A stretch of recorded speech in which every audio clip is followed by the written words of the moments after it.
అబ్బాయి పేరు జ్ఞానేశ్వరెడ్డి, గంట జ్ఞానేశ్వరు. నా పేరు మీనా కుమారి. మాకెవరూ లేరండి. భర్త వదిలేశాడు. ఈ బాబుకి హెల్త్ బాగాలేదు. ఏంటంటే బ్రాంకైటిస్ పోయింది. ఎక్కువ ఏం తిన్నా వామిటింగ్ అయిపోతుంది. మళ్ళీ గాల్ బ్లాడర్లో స్టోన్ ఉంది. 2 చేతులు పనిచేయవు. 2 చేతులు పనిచేయవండి. ఆ సర్జరీ పడుతుంది. ఏం తిన్నా వామిటింగే.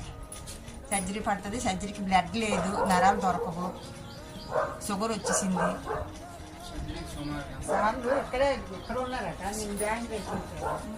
అలాగే చెప్పు, బాధ మరి వేడుకో, దేవుళ్ళగా పంపించు. అలా ఉంది నా కొడుకు పరిస్థితి. ఏమైనా హెల్ప్ చేస్తారని మీకు కాల్ పట్టుకుంటున్నానండి. అలా మాట్లాడకమ్మా, ఆయన చిన్న అబ్బాయి, మనకంటే తప్పు. ఇన్ని ప్రాబ్లమ్స్ ఉన్నాయండి. మాకెవరూ లేరండి. ఆడికి నేను నాకాడు. మేము కేవలం పెన్షన్ మీదే బతుకుతున్నాం. నెలకు 4,000 పెన్షన్ వస్తుంది. దాంతో మందులే కొంటానా, ఆడికి ఆపరేషన్ చేయిస్తానా. ఆపరేషన్కి ఎక్కువ డబ్బులు అవుతాయండి సార్. గవర్నమెంట్ హాస్పిటల్లో 15 రోజుల నుంచి పంపించారు. కేజీహెచ్కి అయితే అది ఎన్నిసార్లు తీసుకెళ్ళానండి. 2018 కాడి నుంచి పడుతున్నానండి. మరి పట్టించుకున్న వాళ్ళే లేరండి సార్.